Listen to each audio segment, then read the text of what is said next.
Live. How's it going, Mark? Yeah, man, good. You? I'm good, man. I'm good. So, we've got a lot of topics to talk about today. Just gonna wait some more people to join in. We've got Andrew in the chat. Other people shortly join in. So, Andrew. Andrew What a McLean. Andrew McLean. Yeah, what a G.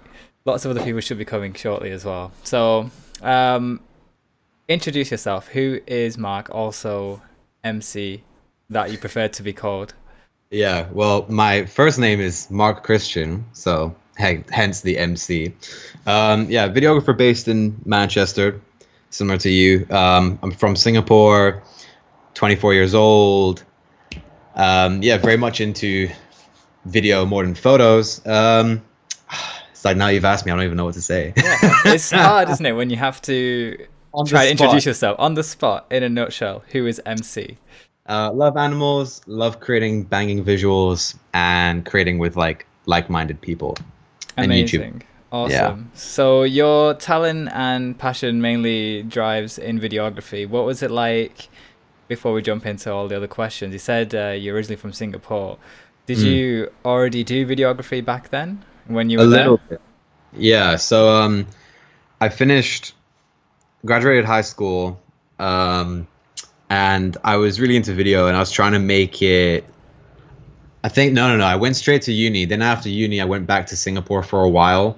So during that time, whilst I was in Singapore for like 6-ish months or maybe a little more, I was trying to kind of make the freelance side of things work. And I had a couple of clients, one of who was more consistent, but like it was very, very little pay. Like I'm talking, how much was he paying me?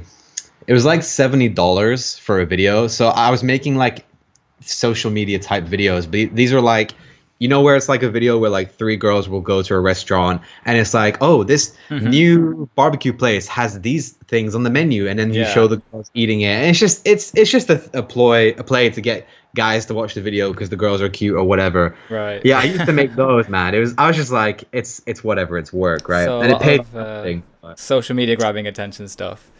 yeah, but oh, Awesome. dude, it was trash, And how man. old were you back then when you first started videography? How old was I when I first started videography, like when I first got into it, I was 16. But like when I started doing it professionally, even though it was actually such a low level, when did I graduate uni? I actually need to think, like 21 or 22, Yeah. 22, yeah, around that. Um, yeah, and then from there I had another client. See, it's funny. I had that really shit client who I ended up quitting because there were some issues. But then I had another client, and he was awesome because he paid about $3,000 for like 10 videos. So that's about £1,500. He took me to San Francisco, took me to Miami, and then the other third of it was filmed in Singapore, and so that was a lit job. It was really So fun. you've had quite a extravagant lifestyle in the videography game since you were 16, and you've come a long way since then. Oh, dude, Um, when I was 16, it was just high school video stuff. Like I made my first feature film with a friend back in high school. But yeah, like that was a pretty good job. Besides that, though, it's just been stuff in the UK since I came back. Amazing. So for everyone just joining in right now, we've got about 6 topics we're going to cover today, and I've kind of changed the setup of the podcast slightly. So on the right, you can jump in and jump out whenever you want to watch. You should see these markers pop in on the right, so it looks a little bit like this. When we're talking on topic 1, you'll see a little arrow on the right. When we jump to number 2, number 3, and you kind of get the idea. So you'll know which topic we're on going by then. But if you want to have some questions for Mark, or he likes to be called MC, which is how I'm going to call him on the podcast, fire him away in the comment section, because impeccable videography advice. I'm still learning from him. I call him Sensei on the side as well, because learning about raw footage and editing and what gear you should use is really important. And for newcomers and even experienced people, I think it's worthwhile knowing what you need and what you don't. So that kind of brings us on to the first topic. Before we go into the first topic, do you want to introduce your little fluffy friend as well? Yeah, this is Arlo. Hang on. Come here, bud. Yeah, this is my like 9-month-old Pomeranian, Arlo. That is a cute, fluffy dog. Before you go there, I'm just going to quickly grab one for the gram. See if this intrigues people to jump on. Yeah, should we go? Arlo, come back. Hang on. Come here. There we go. All right, smile. Sweet. Good boy. There you go. Such a particular dog. So, life as a videographer. The first question I want to ask is a big topic that always comes up with videographers, and not just videographers, but us photographers and just any equipment in general. Is it about the gear, or is it about how you utilize it? So, in all honesty, it's actually both. So, I've had loads of people come up to me and be like, I want to get into videography, or I want to make some videos, but I don't have the right camera. And like, I roll my eyes every time, because the newest iPhone is so good at recording videos. It's really good. Even back to the iPhone 7, it's still good at recording video. You could make a whole YouTube channel, and I follow people who do off of that one device, right? Yeah. Now, of course, if you have something like your A7 Mark III, right? Yeah, it's going to create better videos, because then you have access to like smoother 120 frames per second slow-mo. You've got like, you've got the full frame sensor, which of course the iPhone has a lot of slow-mo stuff now as well, and a lot of like competitor phones, which is crazy. Exactly, that's what I mean. Like, you can create so much good content off of your iPhone, but if you're like taking that and then comparing it to like a Red camera, of course the Red camera is better. But what the key thing is that you don't need the Red camera. You don't need the A7 III. You can create banging stuff with just your phone. Like, I remember Hope saying, I mean, this is more photography focused, but it's the same kind of thing of like, do you need better gear? He said how he started his photography journey using his iPhone 4. Like, the iPhone 4 is garbage. 4, man. But like, that's a throwback. That's pretty. Like, that is one hell of a phone. But dude, I remember that phone. I love the iPhone 4. But yeah, like, it proves the point. Like, you can take really kind of crappy pieces of gear and still create really good content out of it. I still have I sold it, but I only recently sold my Canon 70D. I was still using it because it was pretty decent for what it was. Oh, absolutely, yeah. So sorry, go on. No, go on. Microphone. Sorry, hang on. I need to change my audio settings. My mic died. My microphone fell on the floor yesterday. Oh, well, you're coming in nice and clear on my end. It should be okay. There we go. I changed it back to the microphone. Okay, cool. What was I saying? The only time I feel like you need to get better gear, right, is when the gear you have is holding you back. That's a good point. So, like, as you know, I recently bought the Blackmagic Pocket Cinema Camera 4K. Long ass name. And yeah, it is.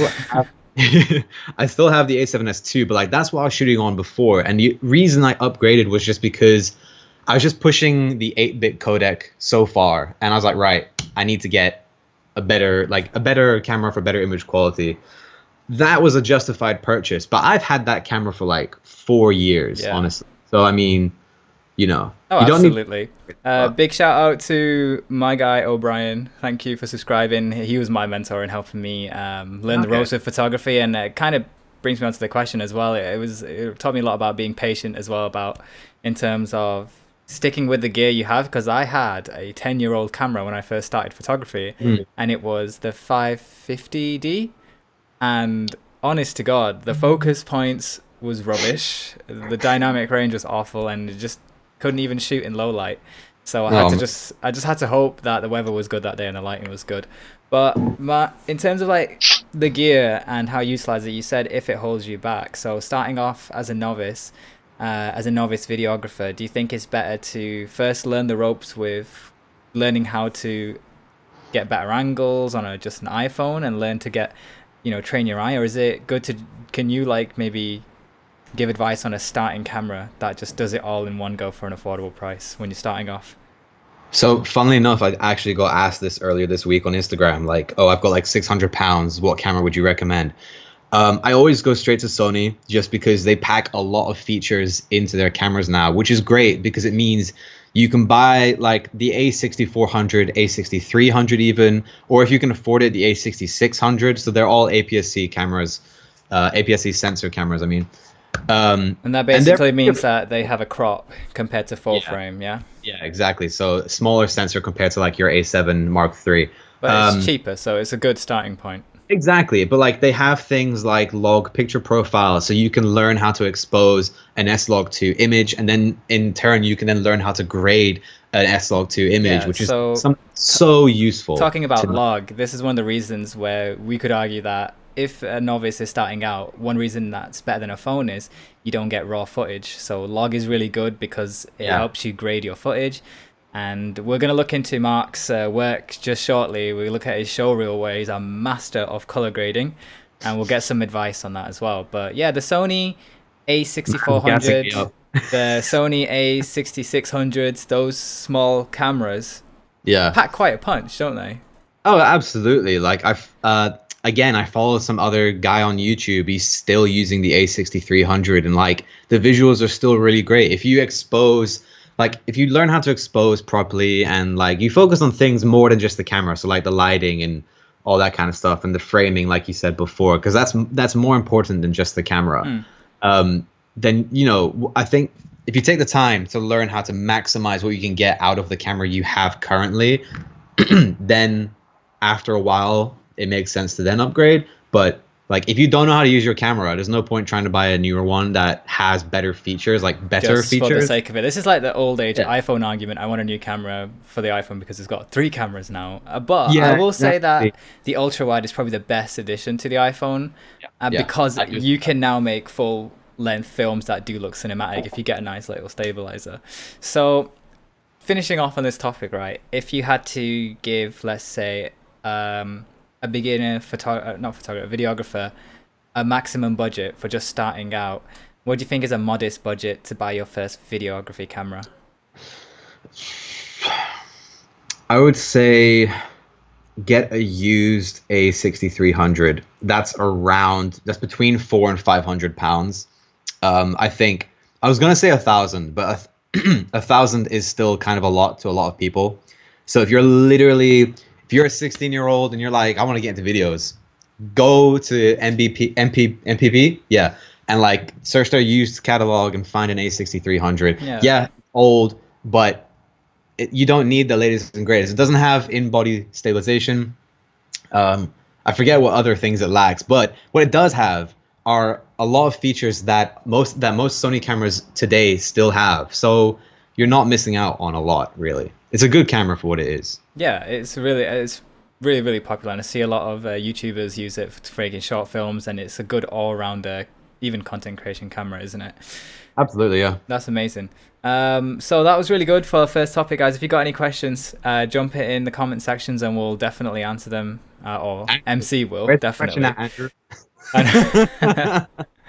That's amazing. So jumping onto the topic of gears, let's jump onto the second one. What's your daily driver gear for most jobs? So right now I'm shooting on the Pocket 4K by Blackmagic Design. I love this camera so much. It's £1,000, right? I think I bought it for £1,070 to be exact, and it Very, shoots very modestly expensive, not absurdly expensive. for what it can do. I think it's cheap as chips. It shoots 4K DCI RAW. So DCI 4K DCI means like full 4K, not like the 3840 by 2160, Hmm. but it's like the 4096 by whatever it was. Um, Shoots RAW, it shoots ProRes, and it can shoot RAW onto an SD card, which is insane.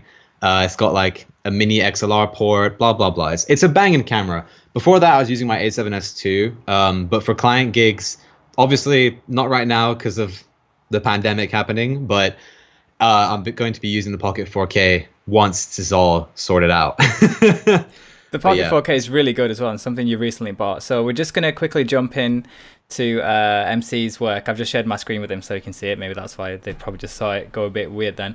But let's just quickly go into some of your show reels, and you can tell me what gear you've used where, and when did yeah. you find the urge to actually upgrade, and is it worthwhile upgrading, and when? So this Oh, is MC's page, Zodiac Films. Tell me a little bit Zoetic. about is it Zoedic? Zoetic, yeah. I always called Everybody it Zodiac. Zodiac. I I don't know know. why, but I always called it Zodiac. Yeah. Okay, so you've got quite an extensive portfolio. You've done a range from, let's say, fashion to music videos to corporate. You even got gym videos, which you're gonna have a look at, and some short films. Is that right? Short films, no, but it's more like I would call them social pieces. So like, Social pieces, right? a little higher up, there was a video where a guy he wanted me to film. So the Halim Lifts Range Rover collection, Hmm. it's literally him collecting his Range Rover. What's one of your earliest videos that you made on this, so we can show people where you Oh, started to where you come keep from? keep scrolling down, Okay. and then you have to click like show more or Oh, something or oh, load there's more. Yeah. more. I didn't even see that. I Oh thought. yeah, dude. No, there's a lot Okay, more. okay. But Now I'm keep even going. more impressed. Yeah, keep Oh my God! going. Look, is that you back in Singapore? Yeah, yeah. So that isn't actually. I directed that video, but I didn't shoot that video.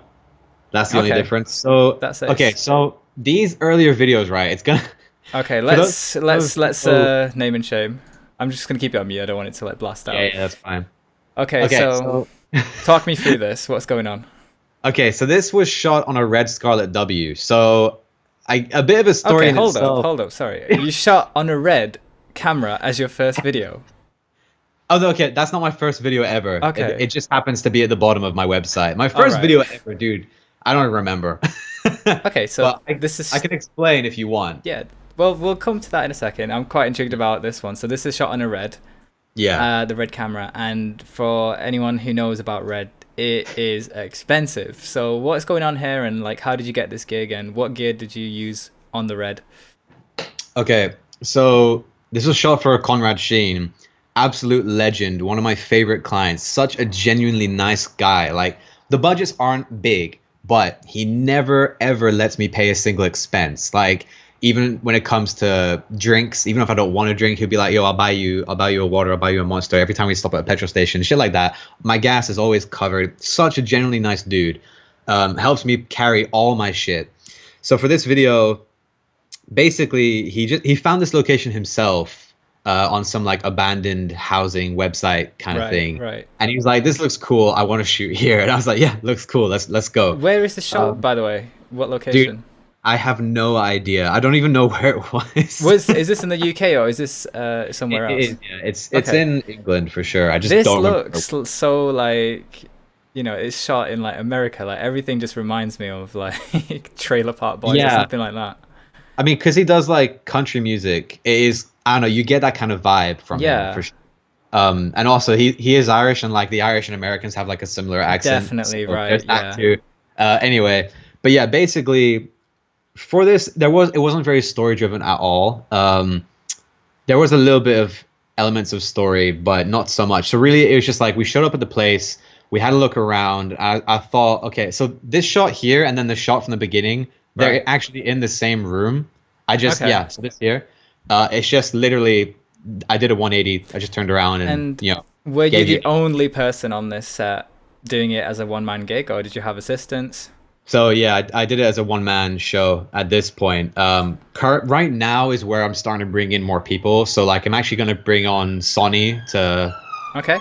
be like an assistant, and then obviously like I call on you Oh sometimes as yeah, well. yeah, yeah, definitely. Yeah, But I think at it's this moment great. in time, it's just me. And yeah, it was just like capturing his performance, directing him to make sure that they're all full of energy. Because the guitarists, they were great guys, but they were a little, especially the bass player, he's a little introverted. So I had to really like bring it out of him to be more like come on, show more energy, be Yeah, more like definitely. dramatic and all that. So But yeah, man, you've delved definitely a into good show. music. That's really cool. You've also done a travel film in Singapore, or is that like a personal project you did? Yeah, it's a travel film, but I mean, I did it because I wanted to. But yeah, I mean, you can show that if you want. Okay. I'm interested Basically, in looking at some of your before we jump into travel ones, more like commercial and music ones, just to kind of see like how you've evolved. Let's jump into this little I was hoping workout you. video. Yeah. Yeah. So part of your gigs as a videographer is also doing a lot of corporate work. Before we just jump into your work, we've got a few people joining in on the chat. Shahid, how's it going? Andrew said he's going to save some questions for us later. Awesome. I Megan Healy, what is up, dude? We got the gang in here.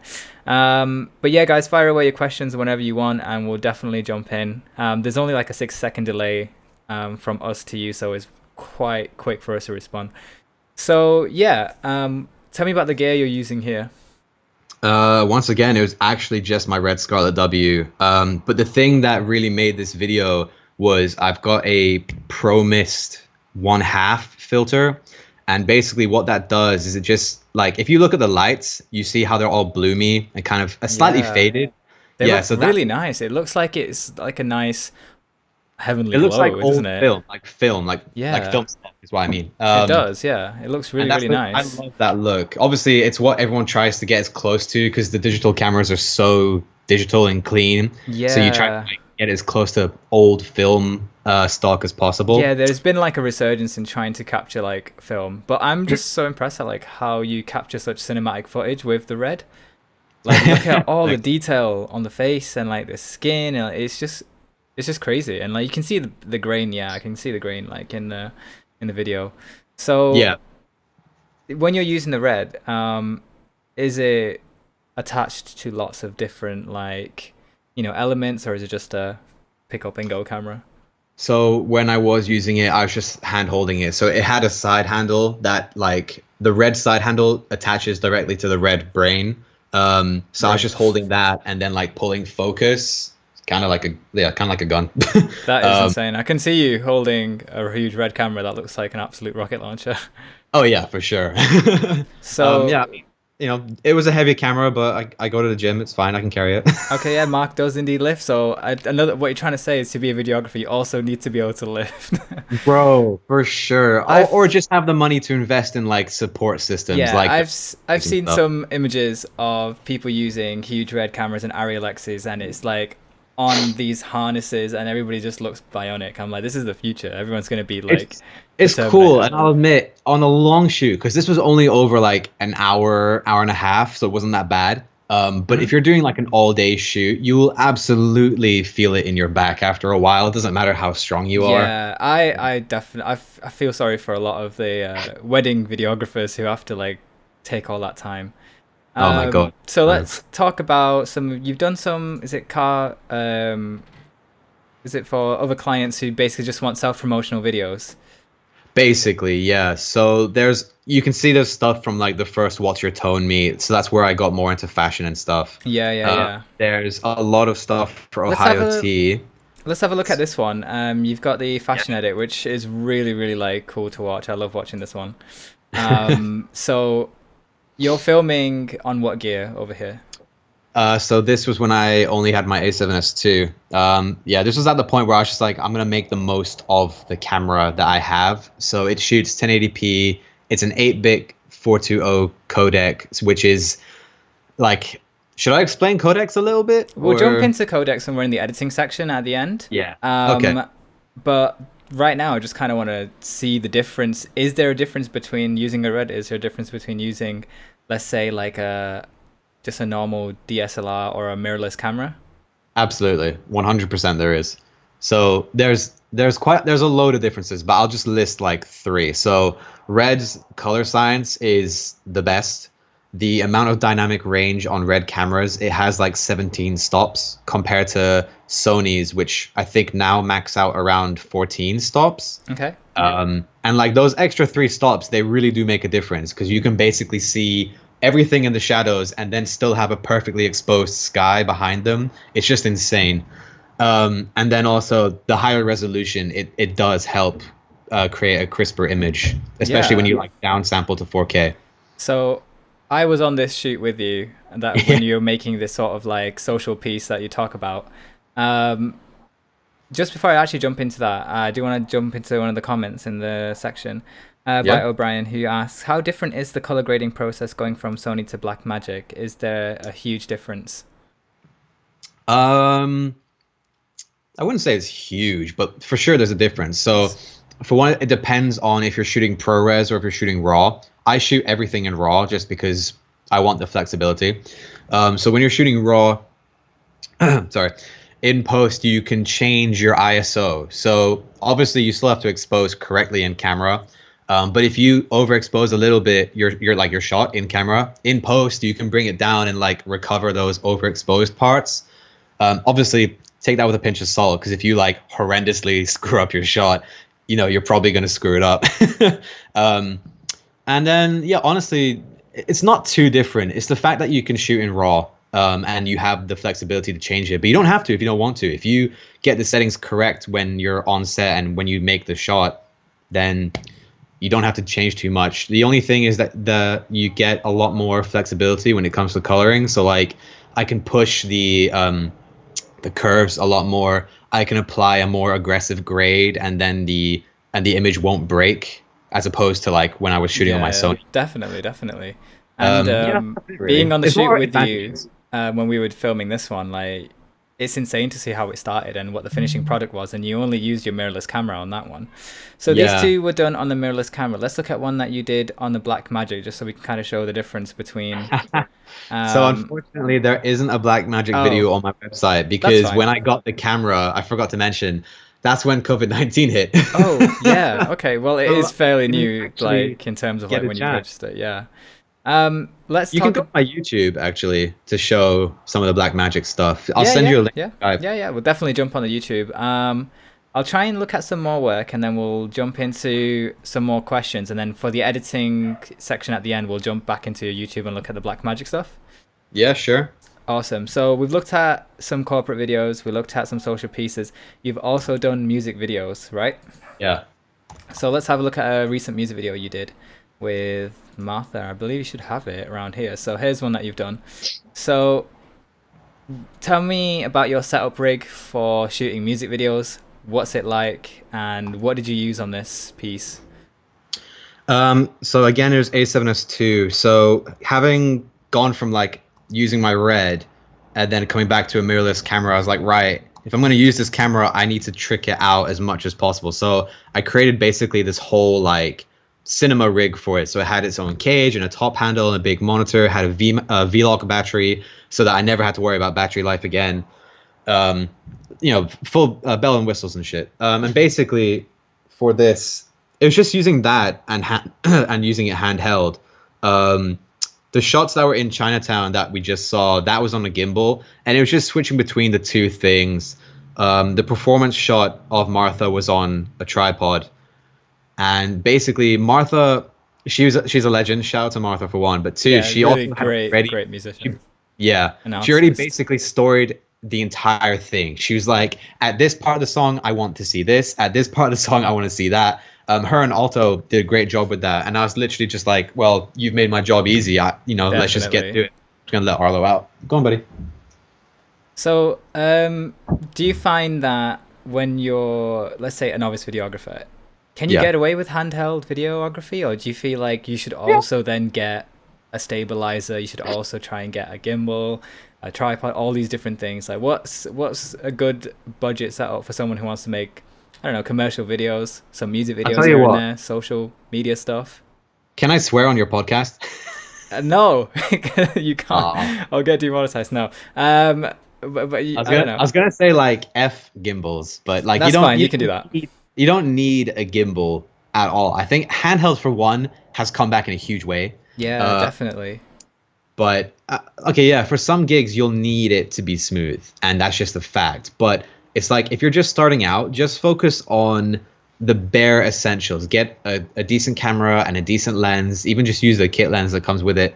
Get a decent tripod, and then focus on like getting decent lighting and audio, because you can buy like good lights for really cheap now, and you can buy a good microphone for really cheap now as well.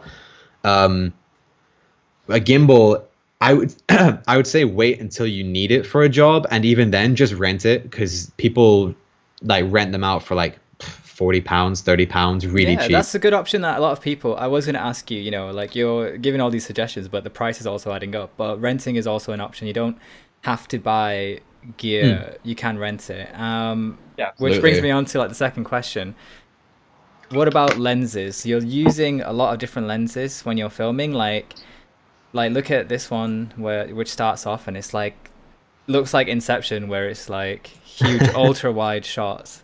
So what's a good all round lens for videography that somebody can start off with? Uh, it depends on what you think you'll be doing. I was watching your podcast with Sophia, and she said how like her go-to lens is a 35 mil. Same. That is That's what I'm currently yeah, that's using. like also one of my go-to lenses. Like the 35 is such a useful focal length, because if you want it, like it's wide enough, and if you want it to be wider, you could just physically walk backwards. If you want it to be closer, just get closer to your subject. Hmm. But if I had to suggest a lens for someone who wants a bit more like a variation of focal length. Oh my god, my brain is not working. A 16 to 35 f2.8, the Canon L series one, Okay. banging lens. It is kind of expensive though, I'm not gonna lie. I broke mine, which I'm gutted about. I feel sorry for you It's right so now. huge. It's like the wire inside snapped and like the Yeah, mount yeah. broke off. I'm so sad about it. But anyway, like that's a banging lens. I'd suggest that for like a first lens if you can afford it. If you can't, just get like a cheap kind of variation of that. So like Tamron make much cheaper alternatives for Yeah, like I'm a that. big fan of Tamron. I'm really eyeing up the Tamron lenses, like the 28 to was it 70 something? I can't remember. But Yeah, yeah, 20, they've got yeah, 70. yeah, they've got some really nice lenses. Andrew says 16 to 35L is an incredible lens. Only Canon glass I miss. Definitely feel you there. Yeah. The L series are really good. Are they the ones with the red rings around them? Yeah, they are. They It's funny look though. People really say good. that the Sigmas are actually a bit crisper. I haven't used the Sigma Arts personally, so I can't really I'm using say the Sigma Art that. right now, and I think unless you're pixel peeping, it's very difficult to tell the differences between them. But Yeah. the one downside I find with Sigma is the motor makes a lot of noise. So if you're filming like a short film, then or even vlogging, like you can pick up that motor. But obviously, you'll have sound designers and people doing that sound separate. But that's my only issue with it. Apart from that, it's banging lens. Yeah. Gonna quickly jump onto last one, which is fashion. So you've recently Show the done. Kings Club. Show the Yeah, first yeah, one. yeah, definitely. So this one, let's have a Don't go look. back. That's not the good stuff. Okay, so this is one of your most recent works, right? Dude, I loved this So gig. what did you use on this? A7S2. I did use a gimbal for a fair amount of this shoot, Okay. but my style right now is I want most of it to be handheld. Hmm. It just feels more real. It feels like you're there. But of course, you always need to get like this spinning shot can only be done with a gimbal. Yeah, Like unless there's you're no really way. like double jointed and you're like the Exorcist girl, like where you can contortion your body. Yeah, I Oh don't God, think yeah. If you handheld's just do gonna a work. barrel roll and have someone pull you back after you've jumped forward, I would like to see um, that challenge. Shoot on a gimbal yeah. without that. So I used my A7S2.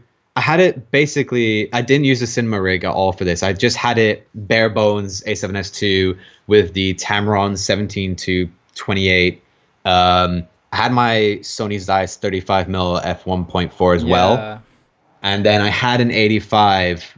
But I didn't use that for the video. I only used that for photography. And yeah. then my AK 4500, the Phaotech gimbal. That's the gimbal I used as well, and that was it really. I did have a So light with me as well, but I didn't actually need to use it for this yeah, shoot. so you're using a camera. When did the Sony A7S II come out, by the way? Let me Google that real quick. Okay.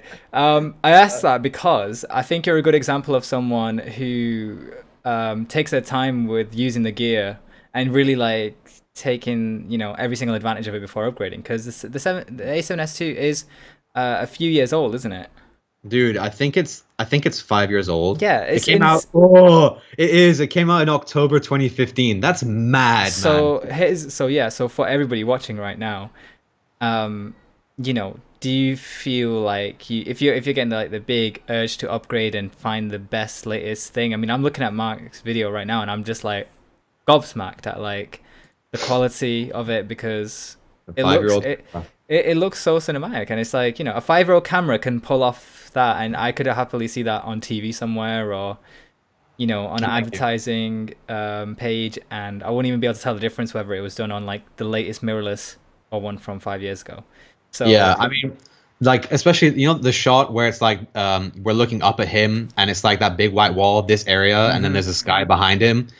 You wouldn't expect to be able to get that kind of dynamic range out of five-year-old a camera. 5 year old camera, yeah. But this is where, like, when I mentioned shooting S-Log 2 and stuff, if you learn how to expose it properly and you learn how to color properly, you can create great images out of something that is like small and old, but it still creates a great image. That's so cool.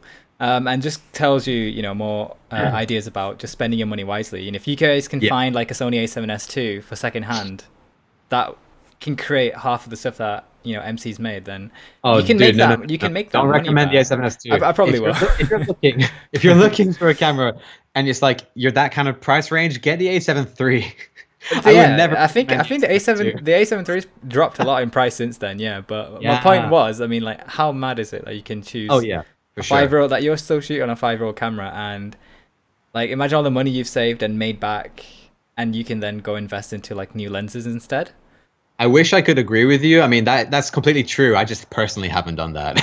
Just take your time. Well, you did buy the Black Magic instead, so that's like a Yeah, huge yeah. Like upgrade. now I've got Yeah. that, so it's all good. So Andrew says Sigma art is slightly crisper but louder and not consistent in focusing. Yeah, I've had some focus breathing issues with the Sigma, where it kind of like starts focus breathing, and that's basically like keeps going in and out of focus when it's trying to focus on people. So I Hmm. think yeah, that's also a bit of a sticky one as well.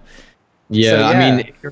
you need to use native glass to be honest. Like if you're shooting on a Sony, use hmm Sony glass. I think the Tamron lenses, they're decent, but like to be honest, I can't really say much to it because the A7S II's autofocus is contrast based and it's just absolute garbage. It's so bad. I Definitely. rarely use it. Apart from when I'm vlogging, I rarely use it. Yeah, But like my definitely. Pocket 4K, it's all manual, so Is it doesn't it? even matter.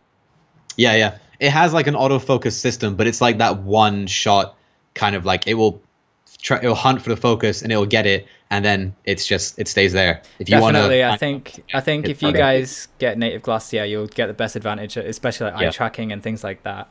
Megan says, Honestly, I have no idea about video. Here for the homies. We're here for you, dude." And then Brian says, Thanks. "Agree with Andrew there. Yeah, definitely." So we're quickly going to jump into our other topics now, which is a bit more to do with, let's say, the business side of things, and then we'll jump back into your work a little bit later. Yeah, sure. How did you find your videography clients? Dude, I don't even know sometimes. Like, it isn't straightforward at all. Sometimes I'm still like, how do I find more clients?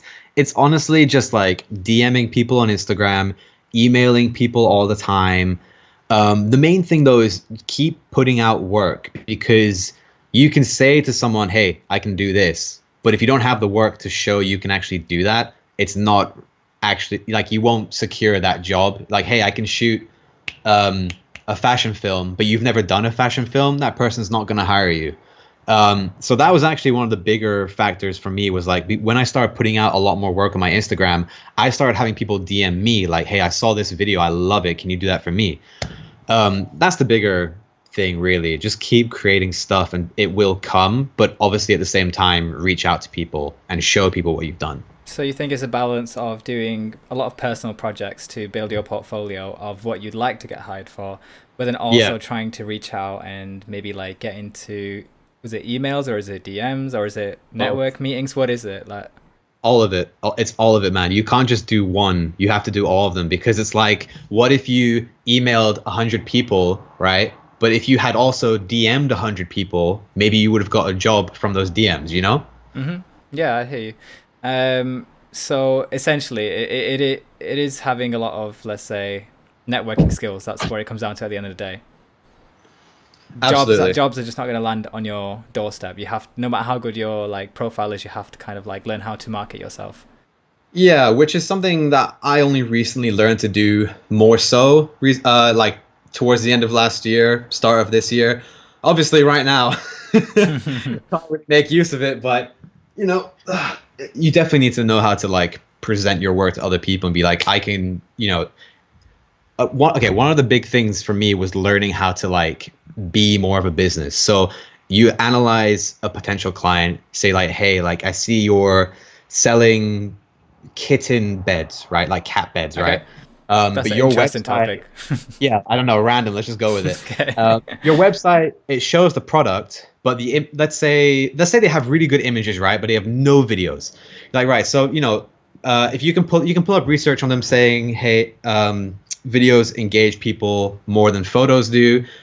We can show the product off, and people will be like, oh, it's actually a real thing, because you know how like Photoshop and everything, people Yeah, just don't yeah. trust a lot of things online nowadays. But if you show a video and you show a cat getting into the bed and all of that, people are like, oh, okay, like it's a cute bed. Look at the cat in the cute bed. And if you shoot it well, then it'll drive more sales, and that's something you need to get across to the potential client. Is like, if I create this for you, it will give you more sales. That's why you should Hmm. hire me. So So if if you speak their language, they're more right. likely to hire you. That's a really good point because you, on one hand, you've got to learn all these technical skills that comes with videography, but you also have Yeah. to learn the business and marketing side, which is you're also like a business person now as well. You've got to learn how to negotiate clients, sell yourself, and try and even get their interest. Like, would you I'll be say, honest, that's the more daunting part. yeah, I guess it is for people who are very shy and not very like, may find it difficult to approach people because I think one thing I always fear is like, oh my god, what if I get rejected from a job or like they just don't want it or but Yeah. what have you got to lose like at the end of the day like you'll either get hired or you Yeah, won't. literally. If they say no or if they ignore you, you just move on, go to the next person. Hmm. Like in retrospect, it's like there are billions of people on this planet. It doesn't matter if one doesn't get back to you or if one says no to you. I'll admit it bugs me if I've worked with someone and then when I'm like, hey, when do you want to do the next shoot? And they just ghost me completely. I would honestly rather they just tell me, oh, I don't actually want to work with you again. I think that would still probably hurt, Yeah, but yeah, it's more annoying to be left ghosted, you know? it's good to have a bit of closure. Yeah, yeah, yeah. We're But at the talking end of about the day, breakups it doesn't matter.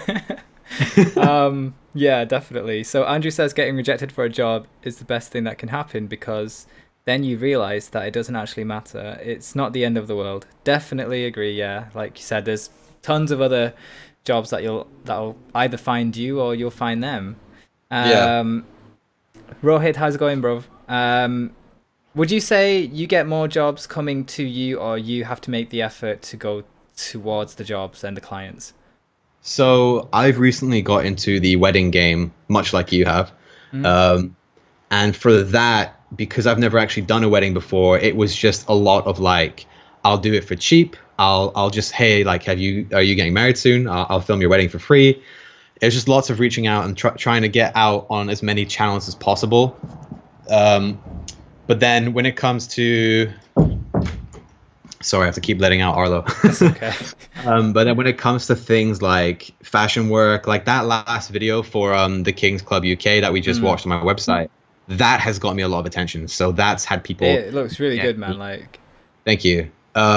But a lot of it is still just reaching out to people, to be honest. Like for if I had to like put it as a ratio, it's kind of like every one person that reaches out to me, I'm reaching out to like 10 people or maybe 100 people. I don't know. that is the reality of it, though, isn't it? Yeah. Like, it's a very competitive market. It's like maybe not even I would say competitive, but it's so difficult to find the right clients, and it's even more difficult for them to find the right creatives because I think the whole like digital landscape is still very new to a lot of like established clients who are just looking out for like not just videographers, but looking for videographers who have got a certain style and art and creative flair. Like everyone's trying to separate themselves now, aren't they? Like a lot. If you can create like a link to your client, so okay, so I'm going to use Ohio Tea, perfect example of this, right? And it has nothing to do with anything creative. So the owner is from Hong Kong, right? So while And you're I'm speaking about Ohio TV, I'm just gonna show everybody some oh, work that something. you've done. Yeah. So carry on. Yeah, so he's from Hong Kong, and as soon as I told him that I'm from Singapore, his eyes lit up, and he was like, "Oh," and I was like, "Yeah, like I grew up in Singapore," and we started talking about Hong Kong and Singapore because I've been to Hong Kong quite a few times, and we made a connection that way, and so we could relate to each other, and that I think was a big part of how I got in with Ohio Tea and how I got the Because job, and you that. understand the culture quite well. Yeah, of course. And like, he told me what he wants, and it's like he wants to get more Westerners in to have bubble tea because, bubble tea has always been seen as a very Asian I thing. So love like, bubble tea, man. I'm dude, gonna just bubble admit tea is now. lit. It's the So lit. biggest thing I'm missing right now on lockdown, and just watching a video, I'm just like, it's not helping, bro. It's not helping. Yeah, dude, tell me about it. I miss if you when this is all over, try their Milo one. I Mwah. do. I've been there so many times. I'm telling you now, it is the best thing ever. Like Ohio, for people who haven't had bubble tea, like what are you doing? Like get yourself some bubble tea and just start enjoying life already. Yeah. So yeah, talk to me about Ohio and like when you approach them, because we're still on the topic of how like finding the clients. Yeah. You talked about building that relationship. So building Yeah, a so relationship is important. so the first thing I did was like I didn't talk any business with him when we first met up. I just asked him how he was, what he does, and then obviously we got to talking about like, oh, I'm from Singapore, you're from Hong Kong, and we chatted about that. I say for like 5 to 10 minutes, just chat like they're your friend, right? Obviously, if they want to go straight into business, then go straight into business. But if you can do that little like, hey, I'm a person, you're a person, let's just talk for just for So fun you're for a talking second. about building trust. Yeah, exactly. Because then it's like every time they go on set with you, not only do they know you're good at what you do, like work wise, but they'll be like, oh yeah, this guy's really cool. Like he's a nice person, or she's a great person as Genuine. well. And you know, it helps basically. It helps keep that client because Ohio T's been my retainer client Hmm. since I moved to Manchester. What So I think is what's a retainer for people who don't know? a retainer client, it means basically they pay you on a monthly basis and you do work for them on a monthly basis. So what do you think the end goal is for us to be able to sustain yourself as a videographer? Like finding as many retainers as possible? Yeah, I would say finding not as many as possible. I think finding, okay, ultimately 2 to 4 per month, but high paying retainers.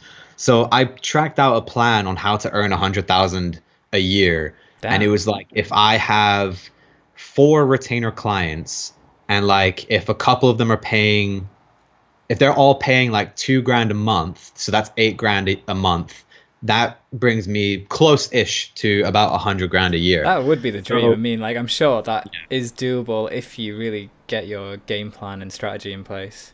it's completely doable, but you need to be at a certain level to do that. But at the same time, you don't need to, 4 clients paying 2 grand a month. That's 8 clients paying 1,000 a month, or it's 16 clients paying 500 a month. And, 16 clients, let's say it's 16 shoots. That's only half of the month that you're actually out shooting.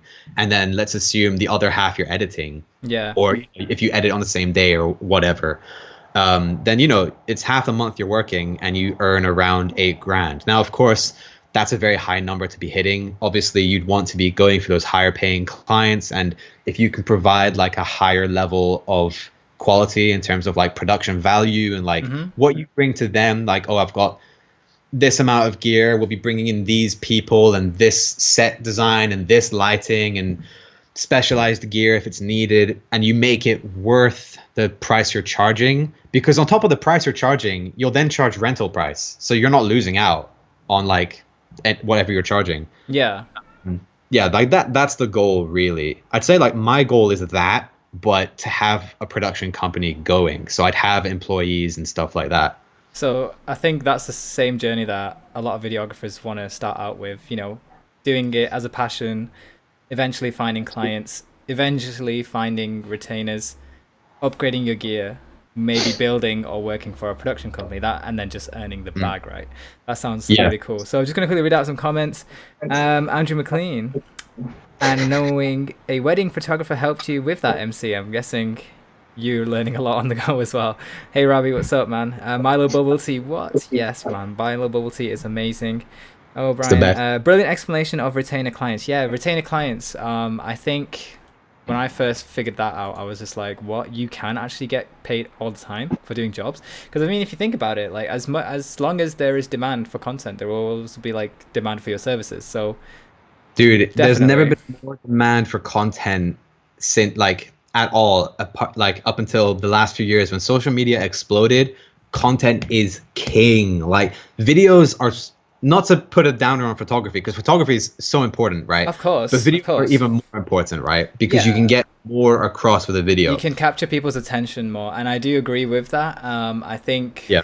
like I was looking at some statistics for just like Instagram, and it's like for a video, you've got to capture someone's attention within the first 3 seconds of like Yep. that advert and story. So you've got to try and capture someone's attention in the first 3 seconds, and then now you got to try and think 3 seconds. Like, how are you going to create something so creative in 3 seconds?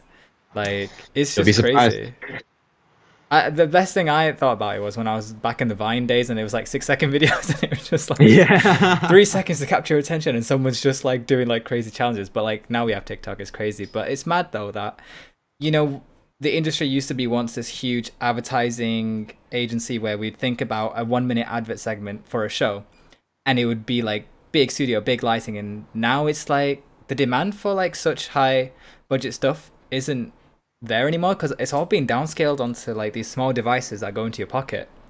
So To an extent, yeah. I do have another question. Like, do you think like because of that, people just don't care about the gear as much anymore? It actually is more about being creative. I mean, it's always about being more creative. Like the film production world is basically just problem solving. Like, because something on a shoot is always going to go wrong. You can prepare to the 100%, bring all of your gear. Something's gonna break. Something's gonna go wrong, and it's just problem solving. Yeah, But yeah, wait, what was the question again? like Something it was being. about capturing attention and just like the need for like having high gear is not, I think, as Oh yeah, essential yeah, anymore yeah. because we're downsizing our attention to like small devices, and it's like even then the people who have those devices are such young people, they don't really care about like huge, or maybe they just don't care about like huge like overarching advertisements. They just want something plain and direct. I don't know. I would say it depends completely on the client. Because say like Louis Vuitton, they're going to want it shot in 8K so that it's Really? like future proofed. Oh yeah, absolutely. And then like it looks the best it can look. Obviously, they're not after like an IMAX camera, which would shoot like 16K. But like they want Jesus, like that's crazy. 8K. They're not gonna Louis Vuitton right now aren't gonna hire me. They probably will in 5 years, but but Just like if right you need a now. second shooter, yeah, let me know. Yeah, dude, for sure. But yeah, like when it comes to businesses, like independent businesses, not Starbucks, but say like Ohio Tea Hmm. or like your cafe down the street, right? Those are the people who they're not going to care so much about your gear because for one, they probably don't even know what like film gear is or like not what it is, but like how is one better than the other, stuff like that. Yeah. They just care about the results. And if you can provide the results, the gear doesn't matter. You could show up shooting on your iPhone and they probably would be like, huh? But then if you show them, oh, I shot this and this and Hmm. this on my iPhone, they'll just trust you because you've proven that you can deliver the results.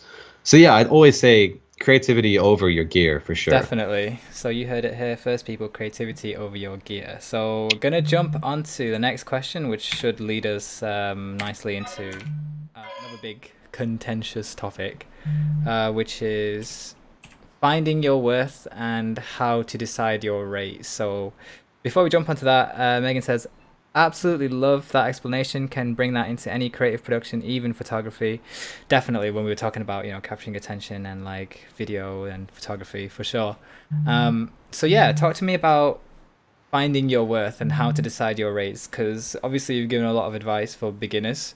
Hmm. But what about people who are like established and now they're getting that itch to want some revenue? And how did you find your worth as a videographer and saying I want to charge X amount and this is how It's much my time is worth? Yeah, it's difficult to be honest. I think starting off, if you are okay at the very beginning when you've done nothing at all, just do a lot of free stuff, and then once you've built up like a portfolio of work, charge like honestly, I would say just pick a number that isn't stupid high, but maybe like $200, right? Let's just, for example, and then throw it at a few people and see what they say. And if they're like, yeah, then cool. You've got a good starting base. You know that you're currently worth $200. And then as you've done, let's say you've done like 4, 5, 6 gigs at $200, you then throw out to the next person, I'm going to charge $400. And if they're like, yep, that's fine. It's kind of like that. You throw out a number, you see if you hit or miss with it, and then you do a few gigs at that rate. As you get better because you're doing more work, you can then throw out a new number, see if you hit or miss. Every time you go up in your price, you will lose some clients because they'll be like, well, you've been doing it for 200, why should I pay you I 400? was going to ask you that because obviously once you set a rate, a fixed rate, how have clients dealt with you when you said, listen, so times are changing, so are my rates? Like how do they react, a majority of them?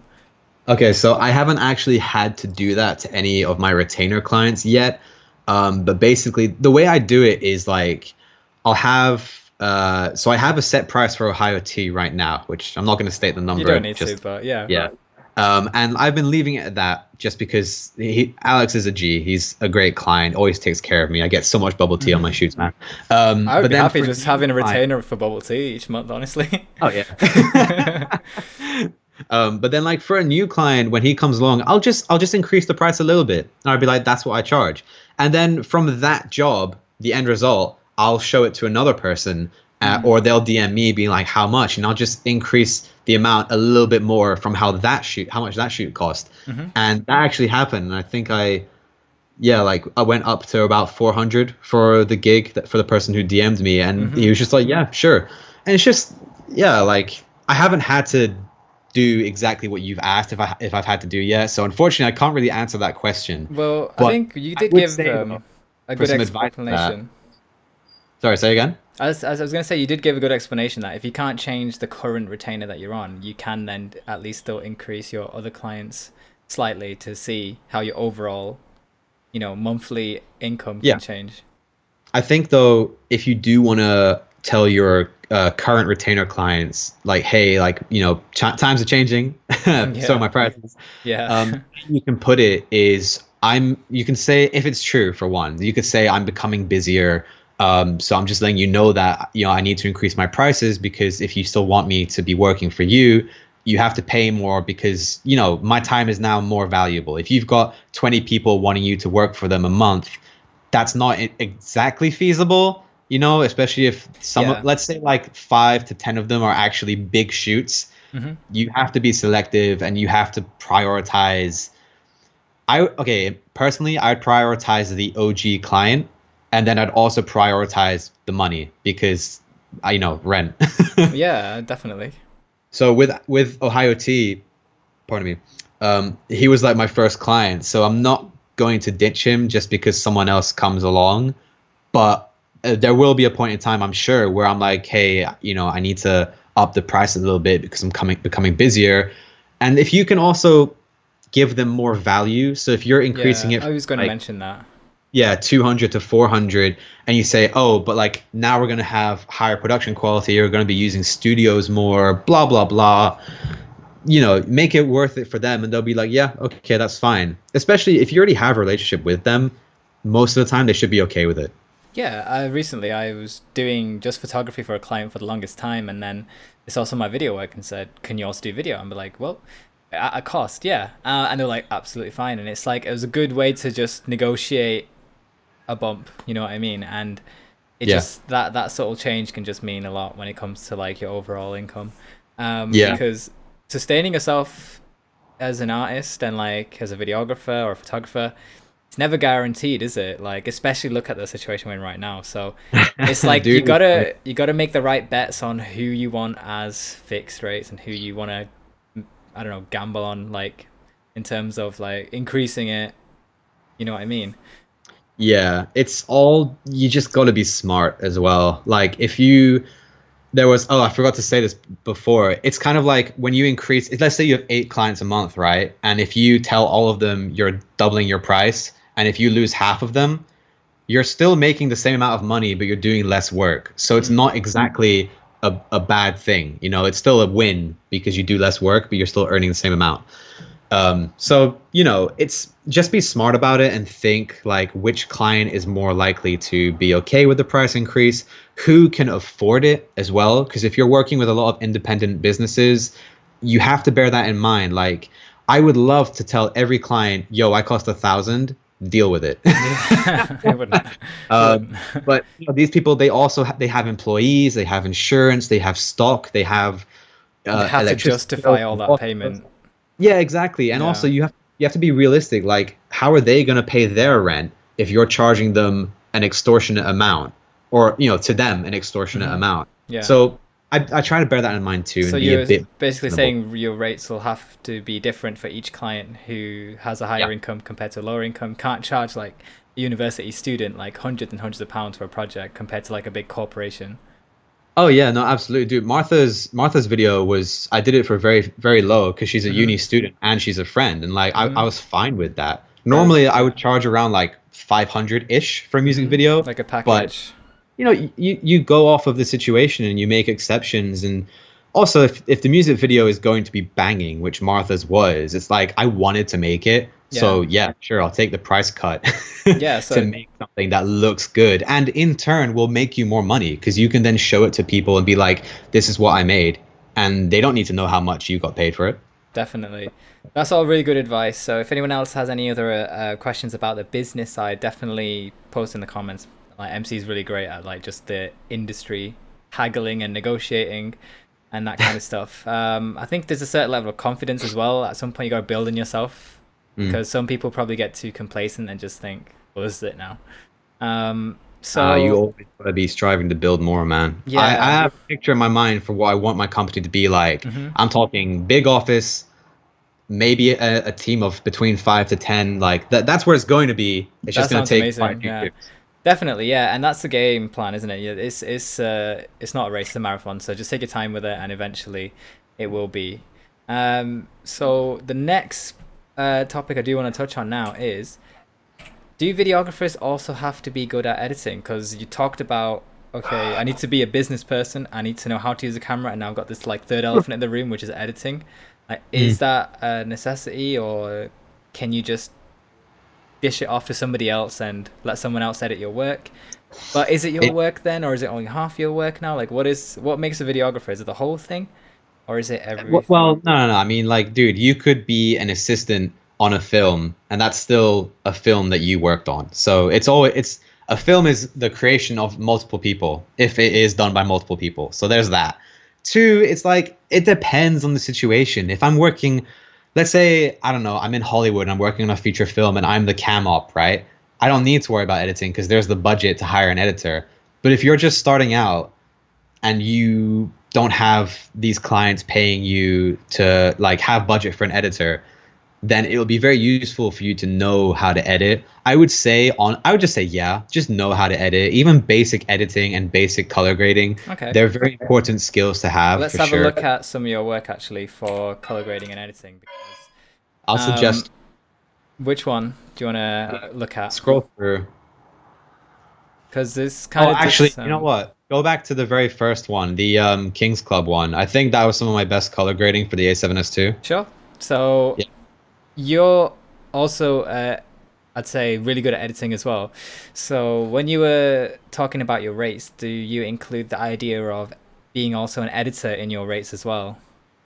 Yeah, I mean, you have to bear in mind, maybe you're shooting with a client for an hour or 2 hours, but your work doesn't stop after those 2 hours. You didn't have to come home, offload the footage, back up the footage, back it up again, which, these hard drives cost a couple £100.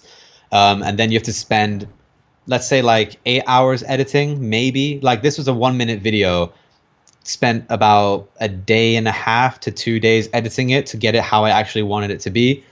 And there's multiple layers of things going on here. And for one, it's like getting like the skeleton of the edit down, and then thinking about pacing, keeping it in line with the song and all that, and then just keeping the audience's attention, like something interesting, something interesting, something interesting, something That's interesting. such a good point as well. People Because get bored so quick, man. yeah, I think the exact same way you do when I'm editing, because I just there's so many statistics floating around on the internet, and you can find it yourself. How long does the average person's attention last? And there's like one statistic on YouTube where it's like 6 minutes before they tune out of a YouTube video, and they start lingering to the right where they start seeing recommended videos, and or like 3 seconds on an Instagram video. You got such a short amount of time, so like as an editor, it's your job to kind of keep that attention, isn't it?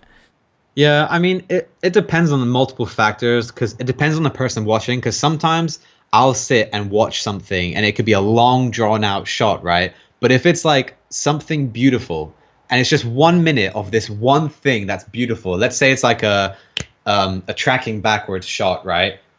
And it's a full minute, I might sit and watch it, but that's me though. Like, Bob next door, who is, let's say he's a plumber and doesn't really care for like cinematic images or whatever. He just wants to see something interesting. He's not going to watch that. He'll be maybe the kind of person who's like, yeah, 3 seconds to capture my attention. This is a great example of a editing video, because you're using quite a lot of like video effects and transitions. And I'm just going to jump to Rabi's questions about that. What do you guys think of the transition preset packs that so many people market for sale? So, okay. Oh, I actually have another music video I need to upload, which was shot in the Pocket 4K. I just remembered that. Okay. Whoops. I'll upload that whilst we're doing this. Not right now, before I don't So want you to those like glitch transition- out. Those Yeah. transition packs, the temptation to overuse them is what annoys me. So obviously, like, you want to try it out when you first buy it. So I do have a preset pack. Yeah, I It's do like as well. I have a it's a transition plugin to preset After pack. Effects. Yeah. Yeah. But for me, it's like, yeah, test them out, see what they do. They are fun. They're really cool, and they can add a lot to your videos. But only use it in a motivated fashion. So, like, say your that Halim Lifts car collection video is a perfect example. There's a shot in there where I'm tracking forward towards the car, and then the next shot is we're at the car, like closer. Okay. And I used a warp zoom in thingy, and it was motivated, so it worked. So I like the packs. I just think people have a tendency to overuse them because they think, Definitely. if I just throw on a load of effects, It's just gonna I'm look make a video, amazing, and yeah. it doesn't. It just Pardon kind of it. Yeah, definitely. I think I agree with you. And when I started doing my little visual lookbooks at the beginning, when I first brought the pack, oh my god, I was just hammering the effects Yeah. because I just wanted to see what they all did. So I was like, Yeah. oh my god, this is so cool. And then after a while, I was like, well, people are not getting the time to digest what I've worked so hard in filming. Yeah. So, you got to find that balance between using it for the right moment and justifying it. Because you know what? The more and more like I get into video, the less and less I care about using all these transitions. Like when I'm filming, the transitions aren't even in my head. They're an afterthought. What's in my head is like, what angle am I using? How might I color grade this? And like these kinds of things. So that's what I think about in terms of like, editing and transition. Yeah, absolutely, man. But I think still going back to that question, do you need to be a good editor? Because you are a good editor. Do you I would think also just say yeah, just to simplify it. Yeah. you need If you to? can edit the video yourself, then you make things less complicated for the client. Because if I only knew how to use my camera right, I knew nothing about editing, it's much harder for me to market myself to a client because I'd always have to include the price of an editor. And people, they can charge per hour of editing, or they can have like a fixed day rate. And editing is a lot of work. I would Yeah. know, and Yeah. you know too. Like, people will charge close to £1,000 a day if they're an experienced Yeah, if editor. you're a very Like, experienced editor, yeah. I think that's fine. Honestly, I'd say that's Yeah, justified. yeah, absolutely. Sometimes editing can be more work than the filming itself. I mean, it usually is, Mm, but yeah, and like especially in films, it makes the whole story either work or not. So yeah, people go through recuts and recuts and recuts all the and time. also if you film it for how you're going to edit it and you have that in your head or you have it written down or whatever, it's just easier that you're the person doing it. But I'd say the main thing is marketability. If you are like, yeah, I'll film and edit it and pre-plan it, then it's like they only need to go to you to do Yeah, everything. definitely. Yeah, that's the biggest selling point for giving yourself some time to learn how to edit because there there's less chances of them like going to somebody else and you Yeah. know you're the only person now they have to focus on and you've got all their attention. Mm. So Elfro Images says true and definitely, yeah, I agree. Um, and Pulak says, what's your editing process? How long do you take to edit a normal project? Okay, so I'm actually gonna make a YouTube video about that because that's like a 20-minute conversation in itself. Simplify it down in a nutshell. In a nutshell, I'll import the footage, back it up onto hard drive and whatever, Hmm. bring it into Premiere Pro. I will conform any high frame rate footage down to 25 frames per second so that it's like it just I'll explain it in the YouTube video. It's a long Hmm. story. And then I'll create a sequence. So like usually I shoot everything in 4K now, so 4K, 25 frames per second. I'll put all the clips in and then just like, trim them up so I have the parts I need. And then like I'll create the skeleton. So like I have part one, part two, part three, part four, and I have it all laid out. Don't worry about color grading or effects or anything like that yet. Get the music in so that I can time up the shots with the music. Once that's all solidified, I'll do the effects and then I'll do the coloring last. And then just, once I'm happy with the sequence, I export it at a relatively high quality and that's it. So yeah, there is steps towards like from start to finish. Yeah, there's more detail to that, but in a nutshell, it's Yeah. basically that. Like Well, make the skeleton and then refine it and refine it, definitely. refine it.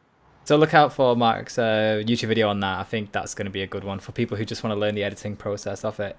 So that's quite a lot of information there. So I'm just going to jump us back into our last question, which is, let's have a look. So how have you found ways to adapt during the crisis? So No. I think that's an honest answer. I don't think everyone's going to have an answer right now. So Nah. I what's going mean, on in the current situation as you're like in is it, how do you pronounce it, Zodic Films, Zoetic. Zoedic Films? Are you working on trying to find clients, or are you just kind of detoxing right now and just focusing on other things, or are you just chilling out? Like, what are you doing right now? So right now I'm focusing really hard on YouTube just because that is something I do want to be doing successfully in the future as well. And by successfully, I mean like have 100K subs and like actually make some money from it. Passive Uh, income is always good, like if you could just have yeah, something man, there absolutely. constantly coming And like in. YouTube is just fun as well. Like I've always Yeah, enjoyed yeah. talking to the camera, even though I've vlogged so many times Yeah. and never uploaded the videos. Yeah, you've been on YouTube for quite some time, and got a lot of different videos on there. So I think, would you say as a videographer, it's also important to be able to set your YouTube channel up and try and have all your passion projects and just your creative side on there as well? Bro, I would say you always need a place to have your work shown, and it's better it be on a website Hmm. than Instagram or YouTube. Yeah, But if you have I those agree. things, then yeah, like put it on YouTube because the audience is on YouTube. Everyone around the world watches stuff on YouTube. Not everyone around the world is going to go on your website or your Instagram. That's So true. if you have those two other things, then yeah, start a YouTube channel, start putting your work up there and just be like, this is what I can do. It'll probably get some eyeballs. And then you can just redirect them to your website, redirect them to your Instagram and everything else. Yeah. That's good. But going back to the question though, I have been so like I've partnered up with like I'm partnered with a couple of companies, and then like Hollyland, they sent me out their wireless transmission system as Hmm. well. So for like wireless video and stuff, which is awesome. And basically, I'll be creating content for them. Um, Obviously, I'll be able to create better content once this pandemic is over, which was the whole idea in the Yeah. first place. But they're very understanding. And yeah, so like other companies, like Tropic Color, I'm an ambassador for, so that's like a little bit of income every month or two, and that's just like LUTs and like effects and stuff like that, and like showing off how useful it is. And then just yeah, like little things like that. I have my own online store, but these are like it's like pocket money, really. It's Yeah. maybe enough to pay one or two bills, but You it's really, nothing yeah. like running your business. So to be honest, just getting like my friend runs like a cleaning business. So I'm just gonna help him out with that, Hmm. make some income so I can pay my rent and all Yeah. that. Because unfortunately, I don't qualify for the freelance grant that the government has put out. Oh You have to have yeah, been in business they. for like 2 years. Yeah, I So did. I did check that the other day, and yeah, that is a shame. It's gonna really like put a lot of creatives at like a disadvantage, especially yeah, like international students as well, maybe. dude, yeah. Because I mean, I know a lot of my friends, they've just gone home to their parents' place, and it's like, my parents are in Singapore. I can't really do What that. can you do? What can you do? That's insane. Yeah, exactly. So, kind of just focusing on yourself right now and just looking at other avenues aside from videography. You think it's important to have different revenue streams? Oh yeah, for sure. Awesome. So if you guys have any last remaining questions for MC or me, just get them in the comment sections now. I think we're pretty much approaching our last topics now, and I'm just going to Go, go, go. quickly jump back to your website because you did talk about weddings and you actually have a wedding section on there.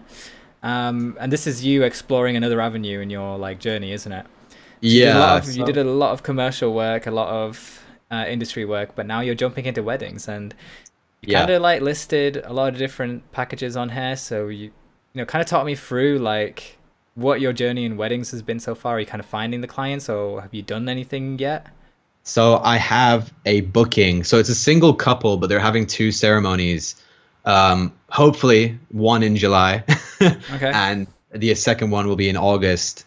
Um, and yeah, like I'm actually pretty happy with how quickly I got a booking. I always wanted to do weddings, but I was kind of nervous because it's like it's someone's big day, and if you mess I up, was the exact you same. Yeah. yeah, like I watched you saying that with Sophia, and I was just like, yeah, man, like if you mess Still up get that, scared. if you don't capture them getting married, Yeah. you're ruined. They're gonna remember their wedding day as that guy who ruined the shot and never got it, Yeah. and their kids are Oh gonna hate you, and their kids are gonna hate you, and you know you're gonna be a ghost, and they're still gonna hate you. So my no, God. I think weddings is such a great opportunity because people forget the concept of money on the wedding day. It's like they've got this one day, and it's like people are willing to pay so much just to make sure everything goes right, and you Yeah. have like that luxury of being able to charge. Like I mean, like look at your packages. You've got like standard video 1,000, immediate package 2,000. That's like that is like a whole month's like wage right there. You know what I mean? Yeah, For exactly. a lot of But the thing, people. people are willing to pay it because it's their wedding day. And I mean, obviously, the thing is, right, these packages, when I've been reaching out to people, I've not been quoting these prices yet Okay. because it's my first booking. It's my first booking. You want to Like just I can't just test be it straight out? up like, Yeah. oh, 1,000. Now, obviously, because I've been doing videography for a while, I've told them, I've been doing videos for a while. I know what I'm doing. I just haven't done a wedding before, and Okay. they were very understanding. Like, yeah, like they took a look at my work. Like, yeah, you're good. So we see what you mean.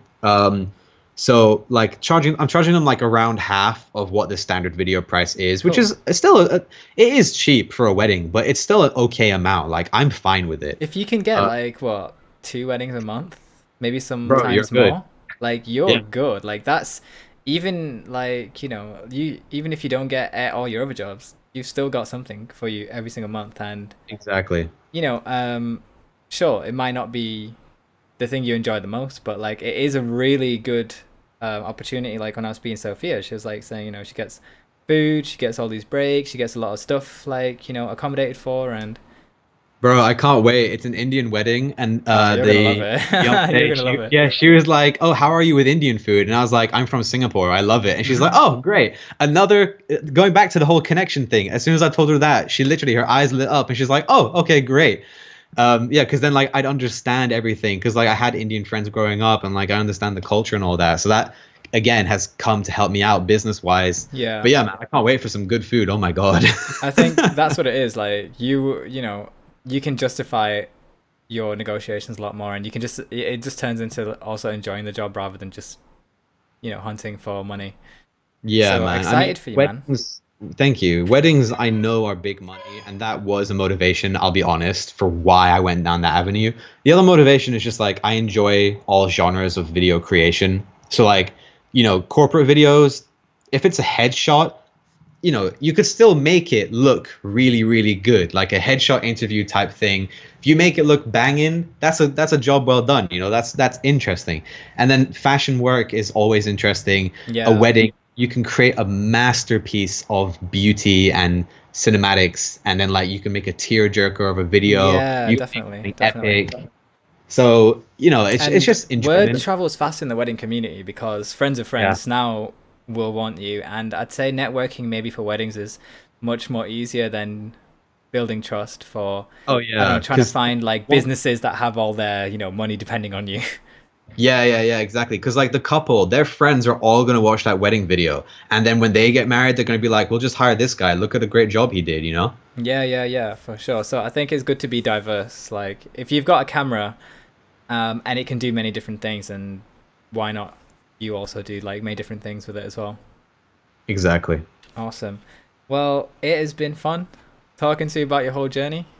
Um, bro. No, can could talk we to you for longer. To be honest, honestly, I would, but two I hours. I yeah, I don't want to like lose people's attention, and we'll definitely get you back on after this situation clears and just kind of see where you are and Dude. how Hopefully things in are going. person. Yeah, I would love for this to go. I've had some feedback and people are saying like, I hope this becomes into an actual like physical podcast show where we get people in and it's just so much more, face to face. But Yeah, what can we man. do, like, right First now? handshake when this is all No, over. I It's won't be gonna be. shaking. I won't be shaking hands. It'll be like, hey. It's so good to see you again, man. It's so good to see you. Yeah, I know. It's like, oh, hello. Can we get to see Arlo one more time before we go? You all just want my dog. Yeah, one That's sec. that's that's the whole podcast. So, Hello. any last questions you guys want to ask away right now, before we just pretty much close the stream. Hope you guys had a good time on the stream. Thank you so much for all the amazing questions. Love you guys for all the support. And yeah, just any last words from you, MC? Pressure. It's not about the gear. It's how you use what you have. Awesome, you heard it here first. Um, very, very good thing you have going on there. Thank you so much, O'Brien, man. Appreciate you, man. Appreciate all of you guys. And stay tuned for MC's podcast, which I'm going to be on. It's not live, but Yes. we are going to film it after this, and it'll be on your YouTube channel in the next day or two, right? Or whenever you can It's get going around to to it. be a oh, I forgot what the website's called. What's it called? The one where you pay to support a creator. Oh, Patreon. Patreon. There we go. Yeah, it's going to be Cool. a Patreon first podcast, And then, and then part of it will be in a YouTube video coming in amazing. a couple of weeks. Yeah. So, check out MC's Instagram, everything else, all his socials. You can find him on there. His YouTube channel, his website. Definitely check it out. It's been awesome just deep diving into your journey, and hopefully Thanks, man. we'll link up after this. And I'll Yeah. see you guys on the next one. Peace. Thanks for having me. See you.